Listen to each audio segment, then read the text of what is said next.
Far East Broadcasting Company Philippines, in partnership with Green Hills Christian Fellowship Ortigas, bring you a message from the Word of God. Together, let us know Christ and make Him known. Magandang hapon po sa inyong lahat at kami po ay nagagalak na kayo po ay makapiling sa ating pananambahan ngayong hapon. Dito po nasa ating bahay dalanginan. Maraming pong salamat at papasalamat kami sa inyong pagdalo. Gayon din po sa ating mga kapatid na nakapiling natin through remote feed or yung mga nasa Zoom, YouTube or Facebook. Tayo po ay pagsimula ng ating pananambahan.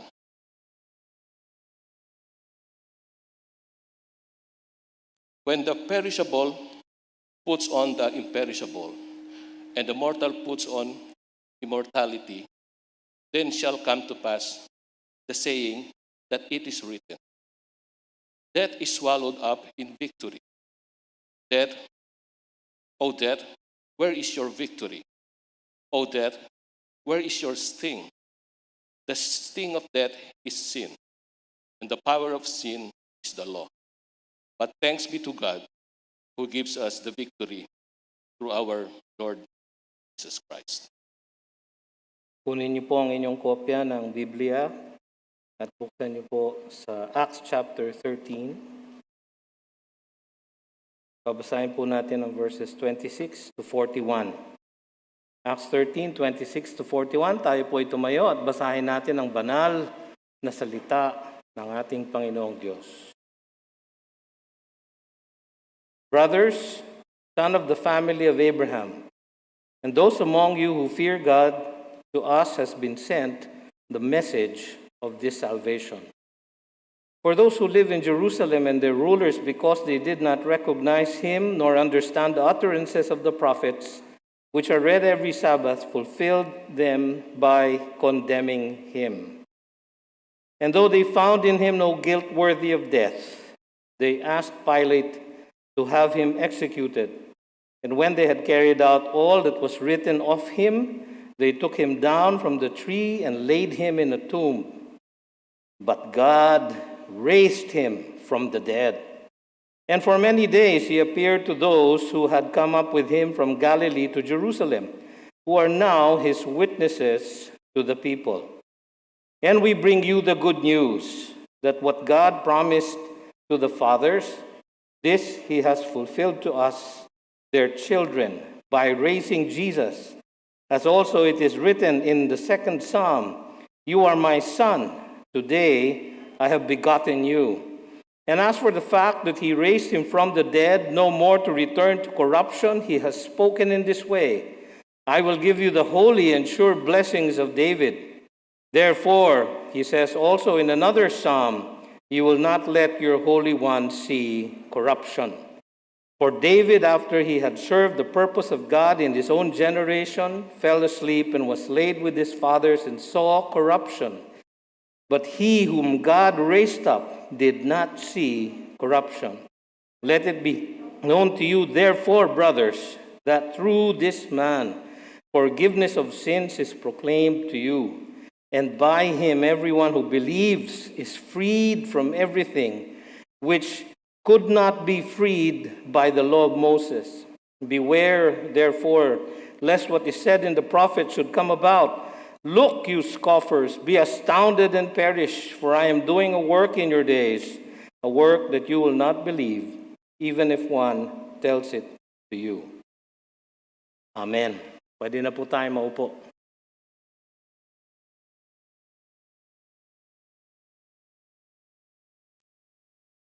Saglit po tayo manalangin. Panginoon, maraming salamat sa iyong salita na iyong binigay sa amin, pinagkaloob sa amin upang aming mabasa at maaral ng may kalayaan, Panginoon, sa aming bansa. Kayo po ang magpala ng aming pag-aaral sa hapong ito upang ang lahat ng aking sasabihin ay maging ayon sa iyong salita at ang lahat ng aming maririnig ay magmula, Panginoon, sa iyong banal na salita. Kayo po ang magturo sa amin Sa pangalan ni Jesus. Amen. Mga kapatid, nagpapatuloy ang ating serye ng mga mensahe sa Acts 13. Malapit na po tayo matapos. Ang lahat ng ito ay nasa ilalim ng tema na Set Apart and Sent Off. Yan po ang theme ng ating Missions Month ngayong September 2022. At sa hapong ito, makikita natin sa pangalawang bahagi ng sermon ni Pablo sa Pisidian Antioch. Ang katotohanan tungkol sa kaligtasan kay Kristo Jesus. Yan po ang title ng ating message. Ang katotohanan tungkol sa kaligtasan kay Kristo Jesus. Ito ang mabuting balita ng kaligtasan. Ito ang ebanghelyo. Ito ang gospel. Napapaloob dito mga kapatid, ang kapangyarihan sa pagmimisyon. Ang kapangyarihan sa pagmimisyon ay hindi nagmumula sa ating galing, sa ating kisig, sa ating husay sa pagsasalita, kundi sa ating matapat na pamamahagi ng ebanghelyo, ng mabuting balita ng kaligtasan. Mula sa Syrian Antioch, naalala nyo, ipinadala ng Espiritu Santo si Barnabas at si Saul sa pagmimisyon. Ito ang kanilang unang missionary journey. Mula roon sila ay pumalayag papuntang Salamis sa Cyprus na home province ni Barnabas. At doon pinangaral nila ang ebanghelyo sa buong isla hanggang sila ay nakarating sa Paphos. Sa Paphos, naibahagi nila ang ebanghelyo sa proconsul ng buong probinsya na si Sergius Paulus, na nanampalataya kay Jesus kahit na tinulugsa sila Pablo ng isang bulaang propeta na si Elimas. Ipinakita ng Espiritu Santo doon ang kapangyarihan niya laban sa lahat ng kaaway. Mula doon sila ay nagtungo sa Asia Minor, sa sentral na lungsod ng Pisidian Antioch, kung saan tumayo si Pablo upang ipahayag ang ebanghelyo sa unang bahagi ng kanyang unang nalathalang sermon. Kanyang ipinahayag sa mga Hudyo at Hentil doon ang dakilang pagkilos ng Diyos sa bayang Israel upang dalhin sa sanlibutan ang kanyang paraan para sa kaligtasan ng buong sangkatauhan. At ang paraang ito ay sa pamamagitan ng pananampalataya ng lahat ng tao sa kanyang Mesiyas na si Kristo Jesus. Ang pangalawang bahagi ng kanyang dakilang sermon ang ating pag-aaralan sa hapong ito. Mga kapatid, ang grasya ng ating mapagmahal na Diyos Ama ay ipinakita niya sa pamamahayag ng kanyang plano ng kaligtasan sa kanyang banal na salita. Ito ang nararapat na laman ng lahat ng ating pagbabahagi ng ebanghelyo sa ating pagmimisyon. Napapaloob dito, makikita natin, una ang trahedya ng pagtanggi sa Mesiyas. Pangalawa, ang tagumpay sa pagkabuhay na maguli ni Kristo Jesus. At pangatlo, ang tunay na kalayaan sa kapatawaran para sa mga mananampalataya sa Kanya. Dalangin ko kung kayo ay naririto ngayon at ngayon po niyo pa lamang naririnig ang mabuting balita ng kaligtasan, na kayo ay lumapit sa Kanya at humingi ng Kanyang kahabagan upang sa hapong ito, kayo ay maligtas. Una, ang trahedya ng pagtanggi ng Mesiyas. Nasa verses 26 to 29. Ang sermon na ito ay patuloy niyang ibinibigay sa lahat ng klaseng tao. Tignan niyo yung verse 26. Brothers, sons of the family of Abraham, mga Hudyo, and those among you who fear God, mga Hentil, na naniniwala na sa nag-iisang Diyos. To us has been sent the message of this salvation. Ang paksa ng kanyang sermon ay the message of this salvation. Malinaw na malinaw po sa kanyang introduction na mabiyayang hinahatid ng Panginoon ang sermon na ito para sa kaligtasan ng lahat ng tao. Hindi lang Hudyo, hindi lang Hentil, kundi Hudyo at Hentil. Sabi niya sa Romans 1:16, si Pablo, sinulat niya later on, "For I am not ashamed of the gospel, for it is the power of God for salvation to everyone who believes, to the Jew first, and also to the Greek or to the Gentile." Sabi ni Pedro sa kanyang unang sermon sa Day of Pentecost, Acts chapter 2, verse 39. Ang sabi niya, "For the promise is for you," tinuturo niya yung mga Hudyo, "and for your children, and for all who are far off." Sino yun? Mga Hentil. Kasama po tayo doon. "All who are far off, everyone whom the Lord our God calls to Himself." Napag-aralan natin yung sa Ephesians, di po ba? Na tayo'y Kanyang pinili at tinawag. At dahil nga tayo may mataas na pagtawag, kailangan meron tayong mataas na paglakad sa ating pamumuhay. So yun ang biyayang ibinigay sa bayan ng Israel. Sa kanila unang pinahatid yun. Ngunit, yun ay naging hula na natupad sa pagtalikod ng Israel. Yung lahat ng propesiya ng Panginoong Diyos patungkol sa Mesiyas at kay Kristo Jesus ay actually tinupad sa pamamagitan ng pagkondena ng bayang Israel, pagtalikod niya sa kanyang Mesiyas. Sinalaysay ni Pablo dito, kasi itong mga tao sa Antioch Pisidian, sila yung mga Jews of the dispersion. Kumalat kasi ang mga Hudyo. Kinalat sila dahil sila ay naokupa ng mga Greeks, ng mga Romans. Dahil doon merong mga diaspora ng mga Hudyo. Hindi bago sa atin to, dahil tayo mga Pilipino, napakalaki ng ating diaspora sa buong mundo. So sinasalit ito ni Pablo, sapagkat ito ay nangyari sa Jerusalem, ngayon sinasalaysay niya sa mga Hudyo, "For those who live in Jerusalem and their rulers." So kinikwento niya ang nangyari sa Jerusalem. Makikita natin dito ang trahedya ng bayang Israel na binigyan ng pambihirang biyaya ng Diyos. Sabi sa Romans chapter 9, verses 3 to 5, "For I could wish that I myself were accursed and cut off from Christ for the sake of my brothers, my kinsmen according to the flesh." Sabi ni Pablo. "They are Israelites, and to them belong the adoption, the glory, the covenants, the giving of the law, the worship, and the promises." Napakalaki ng biyaya ng Diyos sa bayang Israel. "To them belong the patriarchs, and from their race, according to the flesh, is the Christ, who is God over all, blessed forever. Amen." Hindi ba yun ang paksa ng kanyang sermon? No? Ganon ang paksa ng kanyang sermon. Ipinakilala niya si Jesus na nagmula sa bayang Israel.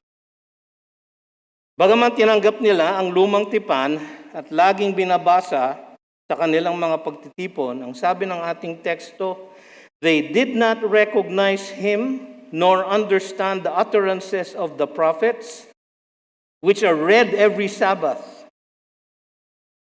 Tapos ang sabi dito, "They fulfilled them by condemning Him." Hindi nila naintindihan. Nasa mga titik ng lumang tipan, ang batas, ang mga propeta, ang mga kasulatan, the law, the prophets, and the writings. Nandoon ang mga propesiya at hula patungkol kay Jesus. Hindi ko nababasahin lahat, pero ilan lang. Genesis 3:15, sa umpisang-umpisa pa lang. Ang sabi ng Panginoon, I will put enmity between you and the woman, sabi niya dun sa serpent, and between your offspring and her offspring, he shall bruise your head and you shall bruise his heel. Isang propesya ng pagtatagumpay ng Mesiyas sa kaaway.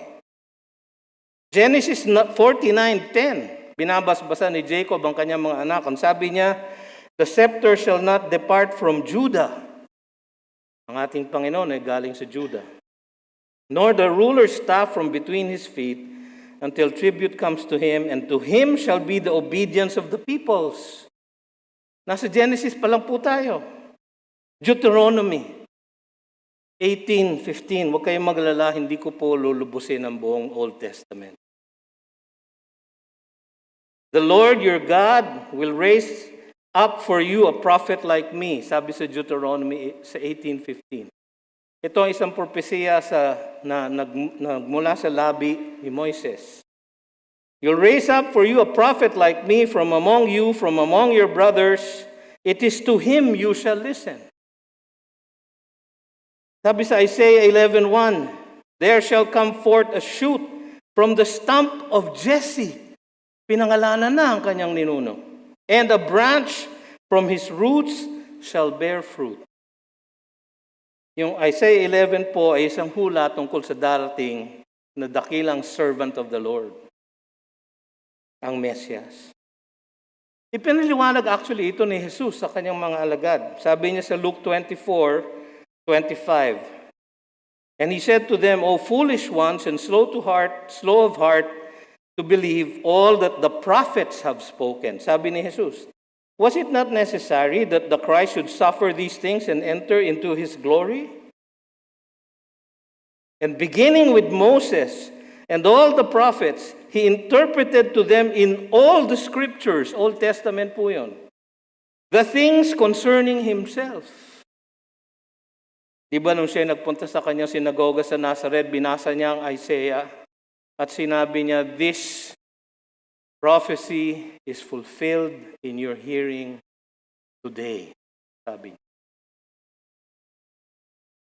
Pinaliwanag niya yan na ang buong Old Testament ay nagtuturo sa kanya.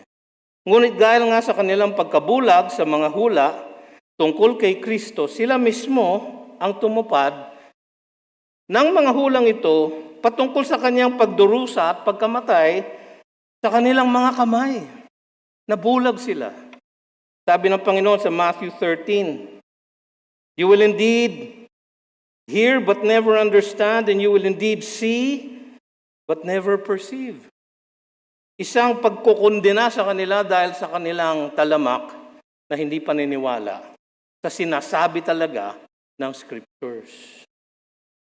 Si Jesus ay kanilang pinarusahan at pinaslang ayon sa plano ng Diyos at sa propesiya tungkol sa Kanya. Sabi dito, and though they found in him no guilt worthy of death, verse 29, they asked Pilate to have him executed. Tapos, and when they had carried out all that was written of him, they took him down from the tree and laid him in a tomb. So, pinaslang nila ayon sa plano ng Diyos, Jesus. Hindi po siya biktima. Kontrolado niya po lahat ang nangyayari sa kanya nung siya ay nagpunta sa Kalbaryo. Sinabi na ng Panginoon ang mangyayari sa Mesiyas. Sa Psalm 22 verse 1, my God, why have you forsaken me? Sinambitla ito mismo ni Kristo Jesus sa krus. Sa Psalm 22 verse 14, I am poured out like water and all my bones are out of joint dahil sa crucifixion.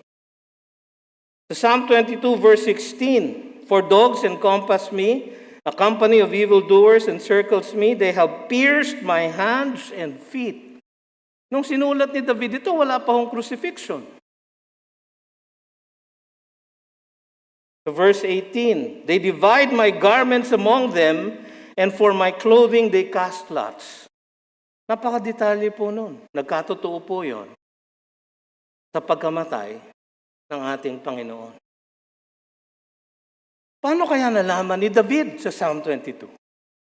Sapagkat nangusap sa kanya ang Diyos at ipinahayag sa kanya sa pamamagitan niya ang planong mangyayari sa Mesiyas para pagka siya ay dumating, makikilala siya nang babasa ng Psalm 22. Pero binasa nila sa kanilang sinagoga, hindi nila nahuli ito. Nakita lang nangyayari sa kanilang harapan sa krus ng Kalbaryo. Ngunit patuloy pa rin sila ng pangungutya sa kanya. Sa Isaiah 53, verses 1 to 6, who has believed what he has heard from us, and to whom has the arm of the Lord been revealed? For he grew up before him like a young plant and like a root out of dry ground. He had no form or majesty that we should look at him, and no beauty that we should desire him. He was despised and rejected by man, a man of sorrows and acquainted with grief. And as one from whom men hide their faces, he was despised and we esteemed him not. Nilait, niurakan ang ating Panginoon. So John 19, verses 36 to 37. Ang sinulat ng Apostol Juan, for these things took place that the scripture might be fulfilled. Not one of his bones will be broken. Exodus 14:26. Yun ang para sa Passover lamb. Namatay si Kristo Jesus sa eksaktong oras na dapat isakripisyo ang Passover lamb. Paano nalaman nila yun? Paano na-control ni Kristo yun? Sapagkat siya ay Diyos. Verse 37, and again, another scripture says, they will look on him whom they have pierced. Zechariah 12:10. So maraming mga scripture passages sa Old Testament, binabasa nila linggo-linggo sa sinagoga, hindi nila na-recognize na ang Mesiyas ay nasa kalagitnaan na nila. Kahit yung kanyang pagkakalagay sa isang hiram na libingan ay kasama sa plano ng Panginoon. Isaiah 53:9, and they made his grave with the wicked. Mga kriminal ang kasama niya sa krus, di ba? And with the rich man in his death. Sino yung rich man? Si Joseph of Arimathea. Ang sabi sa Matthew 27:59 and 60, and Joseph took the body and wrapped it in a clean linen shroud and laid it in his own tomb, which he had cut in the rock. Naplano ba ng mga tao yon? Hindi. Sapagkat lahat itong pagkilos na ito ay nasa kamay ng Diyos. Mga kapatid, ang salaysay na ito ng trahedya ng pagtanggi ng Israel sa sarili niyang Mesiyas ay isang babala sa lahat na huwag magmatigas. Huwag magmatigas sa panunuyo ng Panginoon. Sa atin, sa pamamagitan ng kanyang iniwang revelasyon sa kanyang salita. Sa tuwing nababasa natin ang gospel, sa tuwing naririnig natin ang mabuting balita ng kaligtasan katulad ng ating binabasa ngayon, kung merong isang puso dito na hindi pa sumusuko sa pagiging Panginoon ni Jesus, isang babala ito, huwag kayong tatanggi sa revelasyon ng Diyos tungkol sa kanyang Mesiyas, katulad ng Israel nung panahon na iyon. So sila ay biniyayaan ng Diyos, ang trahedya ay tinanggihan nila ang kanilang sariling Mesiyas. And he came into his own, sabi ng John chapter 1, and his own received him not. Pangalawa, ang tagumpay sa pagkabuhay na maguli ni Kristo Jesus. Verses 30 to 37. Ang una natin makikita dito ay ang katotohanan ng pagkabuhay na maguli. Ang katotohanan ng pagkabuhay na maguli. Sabi sa verses 30 and 31, but God raised him from the dead. And for many days he appeared to those who had come up with him from Galilee to Jerusalem, who are now his witnesses to the people. Na ito ang tagumpay ng pagliligtas ng Diyos. ang pagkabuhay na maguli ni Kristo Jesus mula sa hukay. Sabi sa Luke 24:1-7, nagpunta doon, first day of the week at early dawn, they went to the tomb, taking the spices they had prepared. And they found the stone rolled away from the tomb. Alam nyo, hindi ni-roll away yung tomb para makalabas si Jesus. Ni-roll away yung tomb para makapasok ang kanyang mga saksi at makita na walang laman ang tomb. Meron po kaming pinuntahan na isang tomb ng aming pag-pilgrimage sa Israel noon. Gordon's Calvary ang tawag sa kanya. Hindi natin alam kung yun nga ang naging tomb ng ating Panginoon. Hindi importante yun. Pero napakaganda ng pangitain. Talagang maluluha pa kayo pagka kayo pumasok dun sa tomb. Sapagkat ang una niyong makikita pagpasok niyo dun sa tomb ay isang sign nakalagay, "He is not here, for He is risen." Mga kapatid, yung empty tomb po ang ebidensya na siya ay nabuhay na maguli. Sabi ng Acts 2:24, God raised Him up, loosing the pangs of death because it was not possible for Him to be held by it. Acts 2:24. Ito ay isang katotohanan na hindi maikakaila. Marami nang sumubok. Lahat ay nag-fail. Si Josh McDowell, nung siya estudyante, sinubukan niyang i-prove through archaeological evidence and through the evidence of legal documents na ang resurrection ay hindi nangyari. Nasaan na si Josh McDowell ngayon? Siya ay na-save. At sa kanyang buong buhay, ipinangaral niya that we have evidence that demands a verdict. And the verdict is, He is risen. Si Lee Strobel, isang abogadong journalist, na yung asawa niya naging mananampalataya. Asar na asar siya dun sa asawa niya dahil puro born again na lang ang sinasabi sa kanya. Kaya't kanyang ginawa, bilang isang journalist, bilang isang lawyer, sinubukan niyang patunayan at ilatag ang lahat ng ebidensya na ang resurrection ay hindi nangyari. Ano nangyari kay Lee Strobel? Siya ay naging mananampalataya. Sapagkat sa kanyang masusing pag-aaral, napatunayan niya na si Jesus nga ay nabuhay na maguli. Sinabi yun sa scripture, sabi ni Peter kay Cornelius, Acts chapter 10, verses 40-41.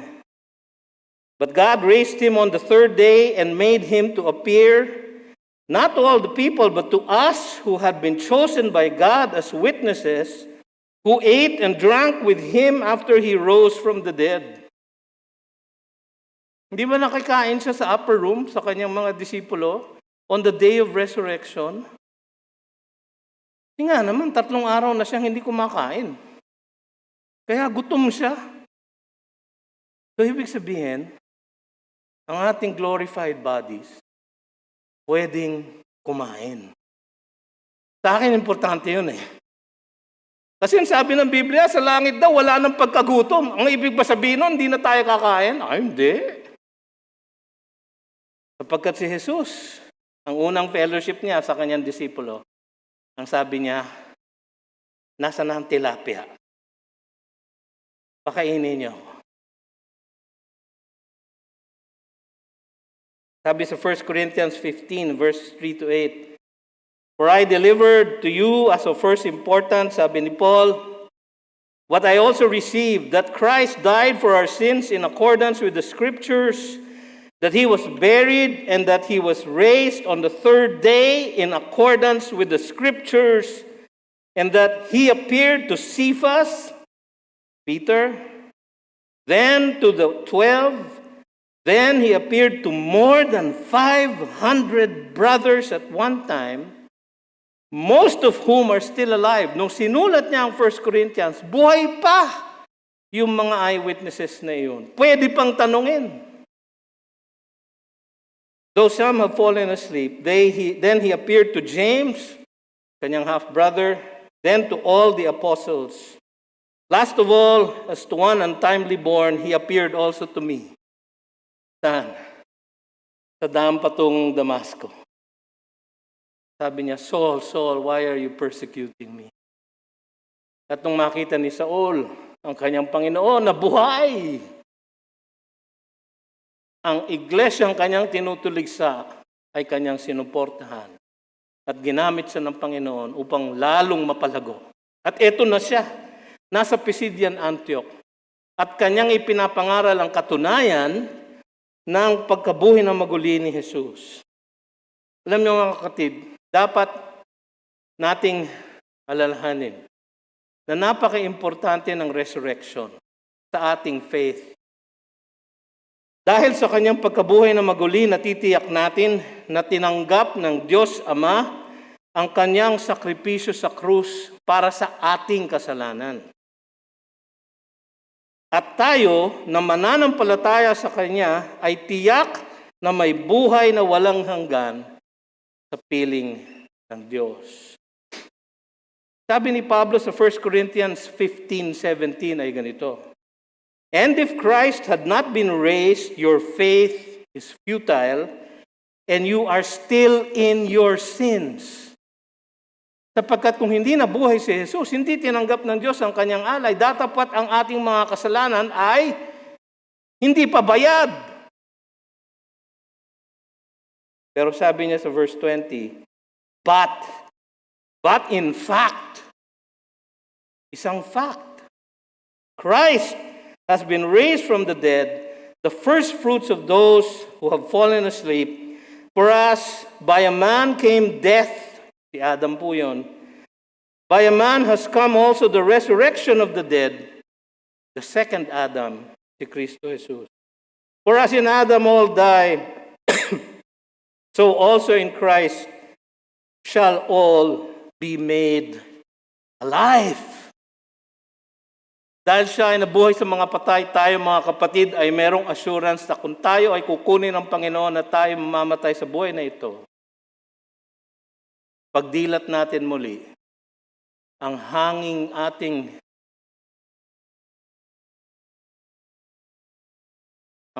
ating sasalubungin ay ang hangin ng langit.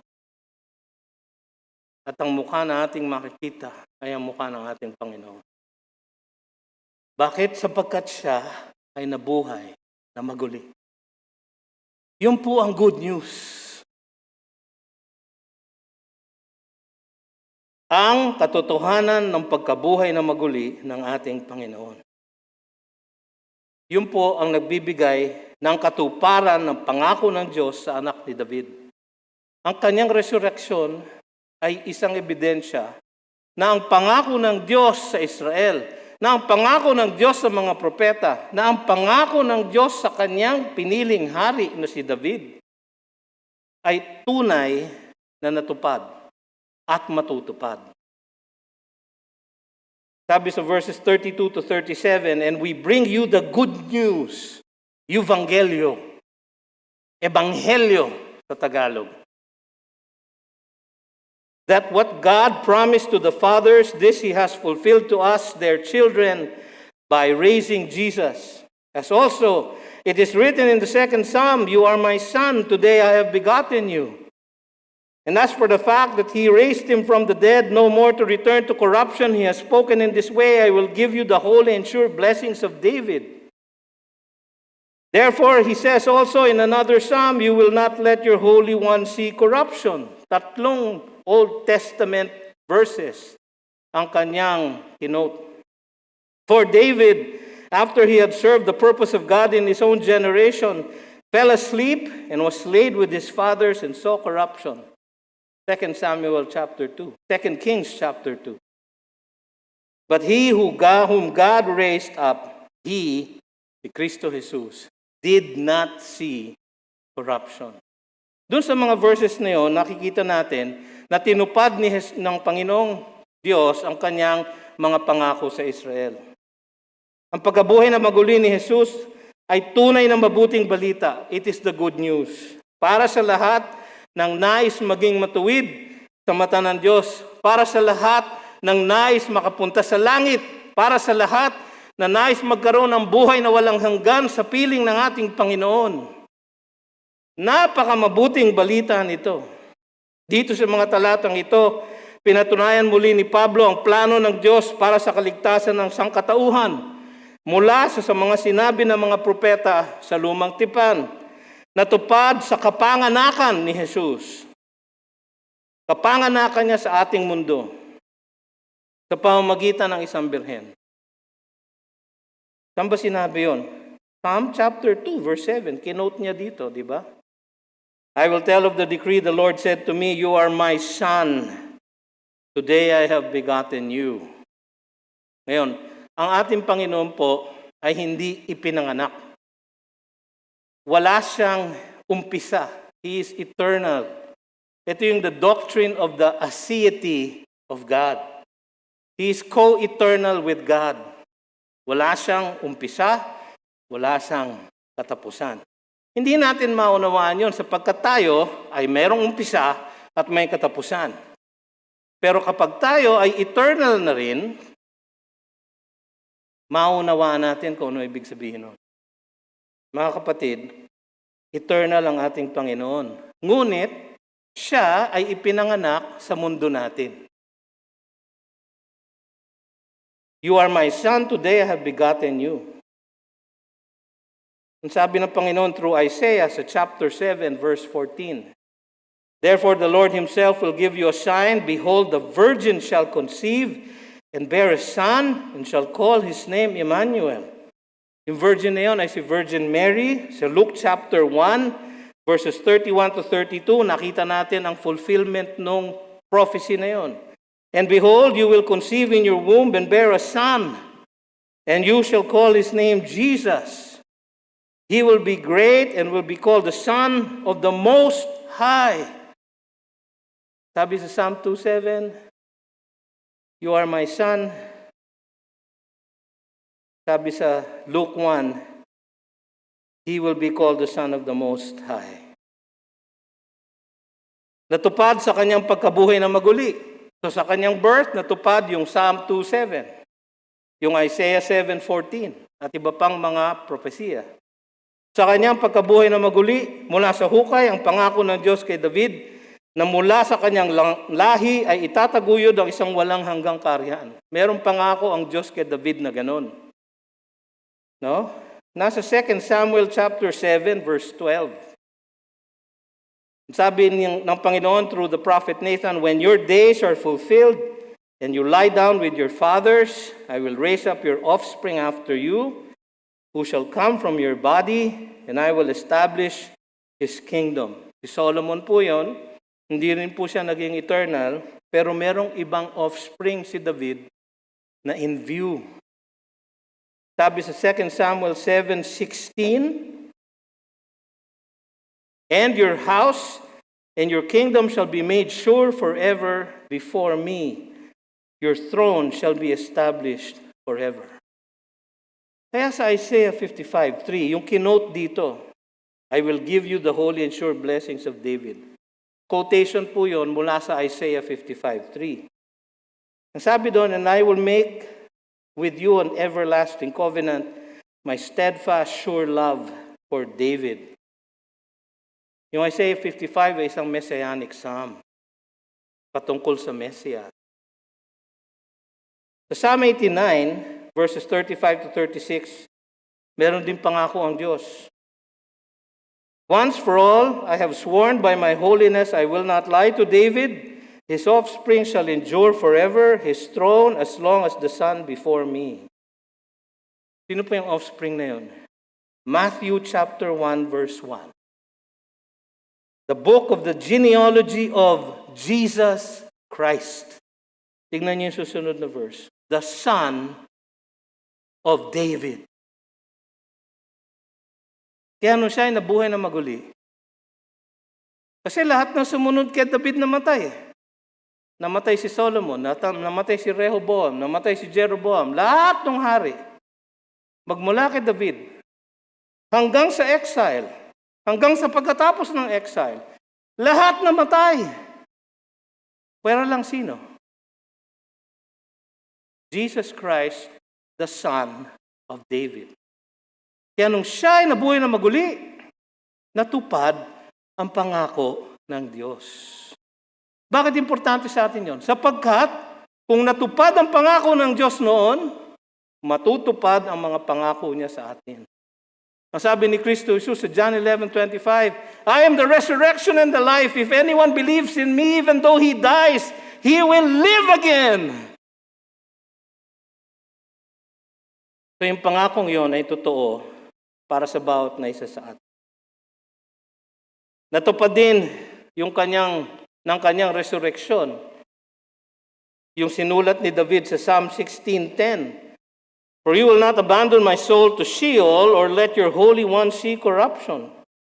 Kaya ang sabi sa verse 36, for David, after he had served the purpose of God, fell asleep and was laid with his fathers and saw corruption. But he, sino yung he? Jesus, whom God raised up, did not see corruption. So siya ang fulfillment ng Psalm 16:10. Anong pinapatunay ni Pablo rito? Sabi niya, yung resurrection hindi lang totoong nangyari, yung resurrection hindi aksidente, kundi pinlano ng Diyos magmula pa sa umpisa at inilagay na niya sa kanyang salita at ngayon ay nagkatotoo na. Datapwat, ang lalaking ibinuhay na maguli ay ang Panginoon na si Jesucristo. Ang pagkabuhay na maguli ni Jesus, ang katibayan na ang Biblia ay totoo, mga kapatid. Lahat ng hula sa Biblia ay nagkatotoo at matutupad, magiging totoo. Huwag kayong maniniwala sa kung sino-sinong Nostradamus na ang lahat daw ng kanyang mga hula ay naging totoo. Hindi po. Hit or miss. Ang Biblia po, lahat, 100% natupad ang lahat ng hula. At ang mga pangako ng Diyos ay tiyak na kanyang tutuparin sa mga hinirang niya. Ito ang pangakong buhay na walang hanggan sa lahat ng mananampalataya sa kanyang ipinadalang tagapagligtas. Natapos ang kanyang sermon sa verses 38 to 41. At dito makikita ang tunay na kalayaan sa kapatawaran. So nung una, ikunento niya ang trahedya ng pagtanggi ng Israel sa Mesias. Tapos ikinuwento niya ang pagkabuhay na maguli ng ating Panginoon bilang katuparan ng pangako ng Diyos sa kanyang bayang Israel at sa kanyang mga hinirang katulad natin. Pangatlo, inalok niya ang tunay na kalayaan sa kapatawaran. Nasa verses 38 to 41. Sa verses 38 and 39, makikita ang kapatawaran sa mga mananampalataya kay Jesus. Let it be known to you, therefore, brothers, that through this man, forgiveness of sins is proclaimed to you. And by him, everyone who believes is freed from everything from which you could not be freed by the law of Moses. Narito ang puso ng Ebanghelyo, ang proklamasyon ng kapatawaran ng kasalanan para sa lahat. Ang kapatawaran sa kasalanan ay hinahanap ng lahat ng tao sa buong mundo. At madalas hinahanap natin ito sa pamamagitan ng sarili nating pagbabayad sala, sa paggawa ng mabubuting gawa o pagsunod sa mga relihiyosong reglamento.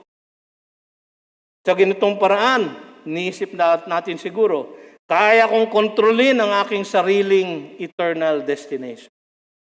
Kasi kung dahil sa aking gawa, kung gagawa ako, ako'y maliligtas.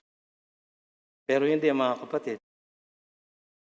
Malinaw ang salita ng Diyos. Nasa puso ng bawat tao ang pagnanasa na mapunta sa walang hanggan. Ecclesiastes 3:11. He has made everything beautiful in its time. Naalala niyo pa yung awit tungkol dito. Huwag kayong mag-alala, hindi ako aawit. Also, He has put eternity into man's heart, yet so that he cannot find out what God has done from the beginning to the end. Merong pagnanasa, pero hindi niya ma-fulfill. Bakit? Malinaw kasi ang scripture na ang kapatawaran at pagtiyak ng buhay na walang hanggan ay hindi matatamo sa paggawa ng mabuti o pagsunod sa relihiyon. Romans 3:20, mga kapatid, For by works of the law, no human being will be justified in his sight, since through the law comes knowledge of sin. Linaw po, no? Galatians 2:16. Yet we know that a person is not justified by works of the law, but through faith in Jesus Christ. So we also have believed in Christ Jesus in order to be justified by faith in Christ and not by works of the law. Yun ang sabi ng verse 39. Tingnan natin ulit yung verse 39. And by Him, everyone who believes is freed, and everything from everything from which you could not be freed by the law of Moses. Mga kapatid, yung salitang freed ay dikayo sa Greek. Ang mas tamang translation, palagay ko, dito, ay justified. So kung aking itatranslate ang verse 39, and by Him everyone who believes is justified from everything from which you could not be justified by the law of Moses. Kaya alam natin na kailanman hindi tayo magiging justified dahil sa pagsunod o dahil sa paggawa. Bakit? Tignan natin yung verb. Yung verb nun dikayo ay verb in the passive voice. Narinig nyo na ako sabihin ito sa inyo. Pagka passive voice siya, yung pagiging justified ay ginagawa sa atin ng iba. Hindi tayong gumagawa. Active voice yon. Kung passive voice, yung pagiging justified ay ginagawa sa atin ng iba. At yung iba na yon ay ang ating Panginoong Diyos. Siya ang nagja-justify sa atin.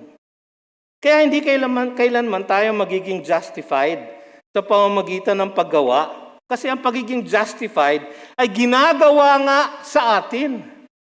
It is not about what we do, but what has been done for us. Yung po ang gospel. Yung po ang good news. Yung po ang power ng mission. Yung po ang dapat natin ipahayag.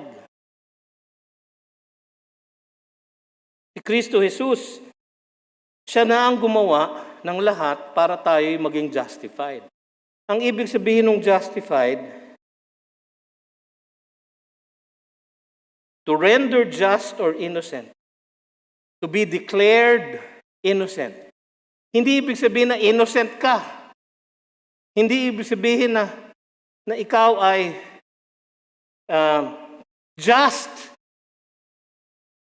You were only rendered innocent. On what basis?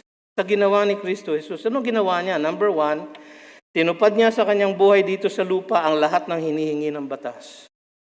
Matthew 5:17, do not think that I have come to abolish the law or the prophets. I have not come to abolish them, but to fulfill them. Na-fulfill ba niya? Hebrews 4:15, for we do not have a high priest who is unable to sympathize with our weaknesses, but one who is in every respect has been tempted as we are, yet without sin. 1 John chapter 3, verse 5, you know that He appeared in order to take away sins, and in Him there is no sin. Natupad niya ang lahat ng hinihingi ng batas. So sabi ni Jesus, check. Obey the whole law, check. Sabi sa James 2:10, you break one part of the law, you break the whole law. Jesus had no sin. So yun ang nagawa niya, check. Pangalawa, pinagbayaran niya sa krus ang lahat ng utang natin dahil sa ating kasalanan. 1 John 2:2, He is the propitiation for our sins. Bayad sala. 1 John 4:10, In this is love, not that we have loved God, but that He loved us and sent His Son to be the propitiation for our sins. Pagbabayad sala. Romans 3:25, whom God put forward as a propitiation by His blood to be received by faith. Ang hinihingi lang sa atin ay maniwala na yung ginawa niya, na nabuhay siya, perfect life, na namatay siya, sinless death. Yun lang hinihingi. Paniwalaan lang natin yung dalawang yun. Sabi niya, John 3:16, di ba? Whoever believes in Him should not perish but have eternal life. John 3:18, whoever believes in Him is not condemned. John 3:36, whoever believes in the Son has eternal life. John 5:24, truly, truly, I say to you, whoever hears my word and believes Him who sent me has eternal life. Linaw po ng Biblia. Kaya naman ang babala sa huli ay nasa verses 40 and 41. Kapahamakan sa mga hindi maniniwala sa Kanya. Sabi ni Pablo, napakalinaw ha, mga kapatid. Sabi niya, mga Hudyo, mga Hentil, napakalinaw sa revelasyon ng Diyos na Siya ang Mesiyas. At ito ay pruweba, Siya ay nabuhay na maguli. At yun ay fulfillment ng Psalm 2:7, ng Isaiah 55:3, at ng Psalm 89. Sabi niya tuloy, beware, therefore lest what is said in the prophet should come about. Ano yung sinabi ng mga propeta? Meron pang isa. Habakkuk 1:5, look, you scoffers, be astonished and perish, for I am doing a work in your days, a work that you will not believe, even if one tells it to you. Yan po sana hindi mangyari sa kahit na sino sa atin. Tunay na kapatawaran at kalayaan ang hangad ng buong sangkatauhan. At ito ang alok ng Panginoon sa lahat ng mananampalataya sa Kanya. Huwag nating palampasin ang pagkakataong ito na Kanya nang inilatag sa atin.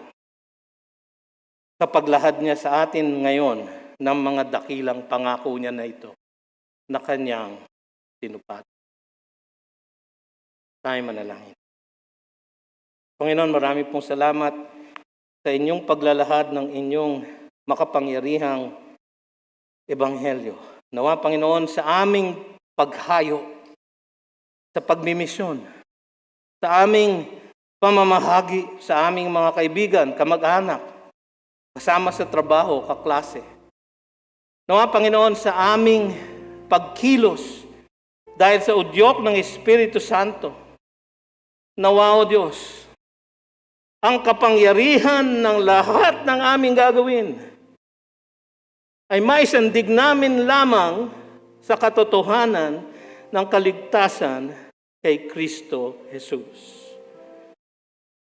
Panginoon, yan ang kapangyarihan para sa kaligtasan. The power of God unto salvation for the Jews first and also for the Gentiles. Sa pangalan ni Jesus. Amen at amen.